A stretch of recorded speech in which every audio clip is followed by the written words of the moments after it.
سڵاو ڕێز بۆیەوە بینەرانی خۆشەویستی تلویزیۆنی کۆمەڵە بە یارمەتی هاوڕێیان یاوکارم لە خزمەتەوەی ئازیزدان بۆ پێشکەشکردنی گەشتی هەواڵەکانی ئەمڕۆی پێنجشەممە سەرەتا سەردێڕی گرنگترین هەواڵەکان. دروشمنووسینی کچانی شۆڕژگەڕی ورمێ دژ بە کۆماری ئیسلامی. پشڕاستبوونەوەی حکمی ئەعدامی یوسف ئەحمەدی لە دیوانی باڵای وڵات. هەڕەشەی ناوەندە ئەمنیەتیەکان لە معالیمانی ماگرتووی کرماشان. کەڵکوەرگرتنی تورکیا لە سەربازانی ئەفغانستانی و داعش بۆ هێرشکردنە سەر ڕۆژاوە. کوژران و برینداربوونی دو وڵاتی بەلوچ بە تەقەیەزەکانی ڕژیم. شەپۆلی پشتیوانی بەندکراوان و چالاکانی مەدەنی لە ژنانی ماگرتووی زیندانی ئێڤین. خۆپیشاندانی ئێرانیانی فەڕەنسا و دانمارک دژ بە کۆماری ئیسلامی و خۆپیشاندانی هەزاران کەسی خەڵکی ئەرژانتین دژ بە دەوڵەت.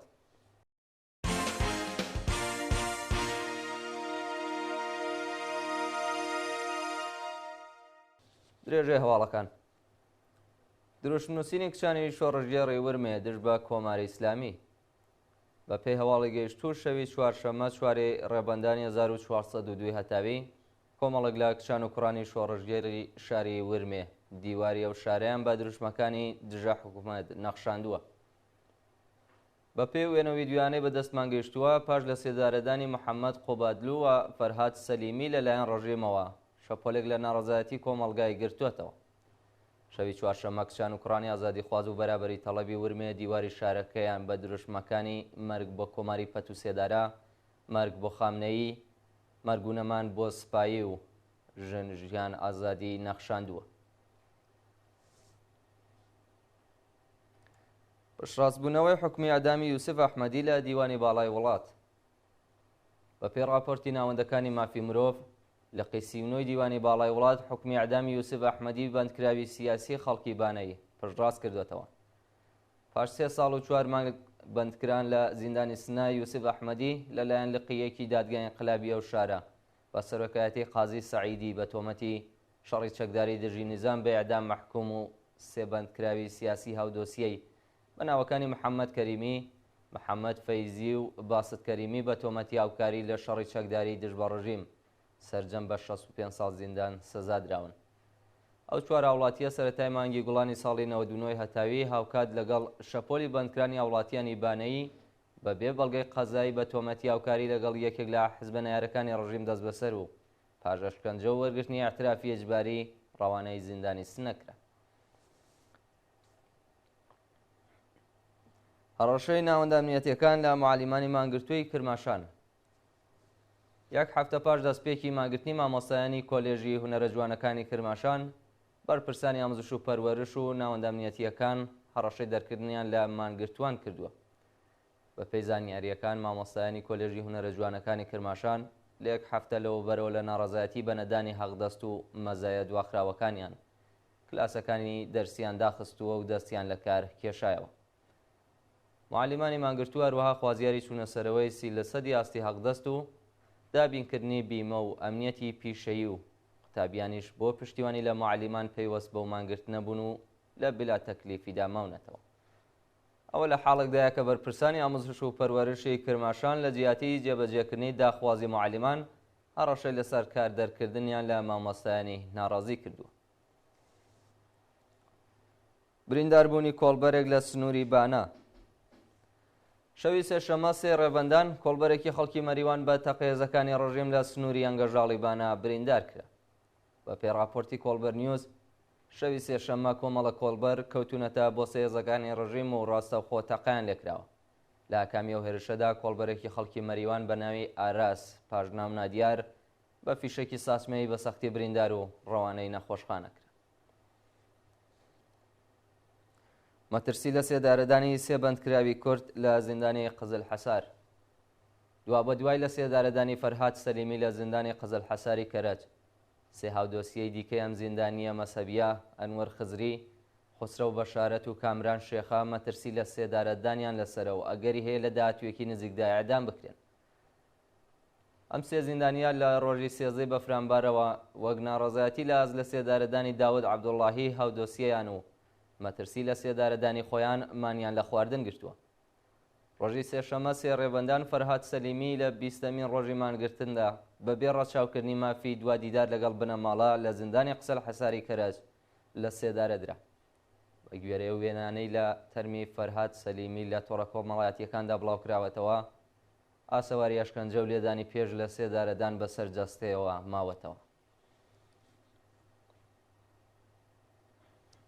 کەڵکوەرگرتنی تورکیا لە سەربازانی ئەفغانستانی و داعش بۆ هێرشکردنە سەر ڕۆژاوا.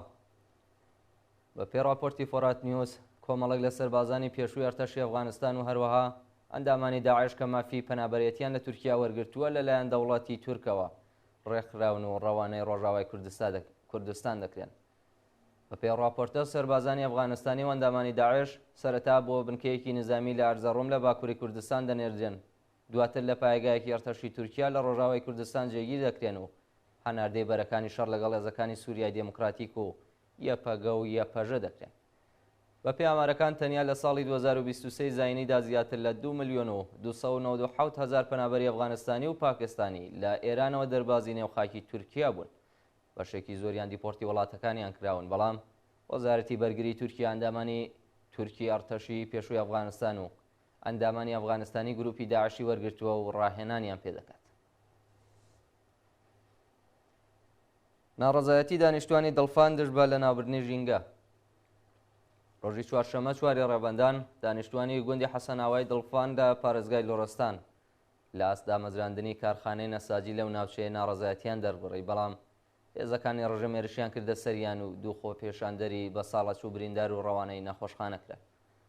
بە پێی زانیاریەکان دەوڵەت دەیەوێت ئەو کارخانەیە لە نێو لەوەرگە و زەمینی خەڵکی ناوچەکە ساز بکات، بەڵام دانیشتوانی گوندی حەسەناوا دەڵێن دامەزراندنی ئەو کارخانە دەبێتە هۆی لە ناوچوونی مێرگ و لەوەرگەی ناوچەکە، سەرچاوە ئاویەکان وشک دەکات و کەسب و کار کەشاوەرزی و ئاژەڵداری لە ناوە بات.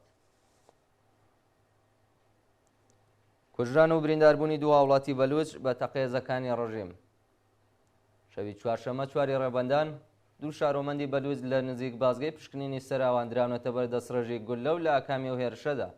هاوڵاتیەکی بەلوچ بە ناوی یاسین محەممەدی گیانی لەدەستداوە و کەسێکی دیکەش بە ناوی مێهدی سەنجەرزەهی بە سەختی بریندار کراوە.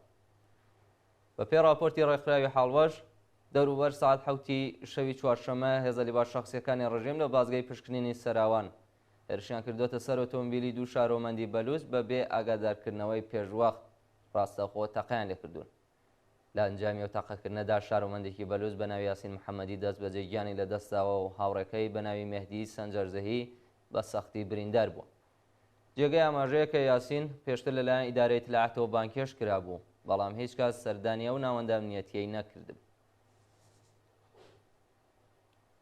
شەپۆلی پشتیوانی بەندکراوان و چالاکانی مەدەنی لە ژنانی مانگرتووی زیندانی ئێڤین.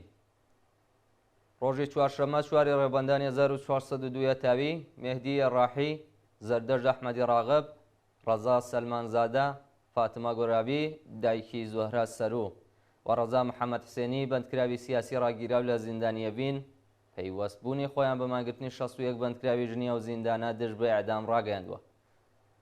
پاش لە سێدارەدانی محەممەد قوبادلو و فەرهاد سەلیمی 61 بەندکراوی ژنی زیندانی ئێڤین ڕایانگەیان کە دژ بە سزایی نامرۆڤانەی ئەعدام مان لە خواردن دەگرن. بە دوای بڵاوبوونەوەی ئەو هەواڵە جوانە تەیمەسی و ماریا مەحمودی هاوژینەکانی موحسین مەزلوم و محەممەد فەرامەرزی دەستیاندایە مانگرتن. ئەو کات بنەماڵی نەرگز محەممەدی و سپیدە قوڵیان پەیوەست بە مانگرتنە بوون و زەینەب جەلالیان، تومات ساڵحی، مێهدی ڕاحی و کۆمەڵێکی دیکە لە بەندکراوانی سیاسی پەیوەست بە مانگرتنە بوون. مانگرتوان ڕایانگەیاندووە چیتر نابێت هیچ گەنجێکی ئێرانی ئەعدام بکرێتەوە و حکومە نائینسانیە بێ بە گشتی هەڵوەشێتەوە.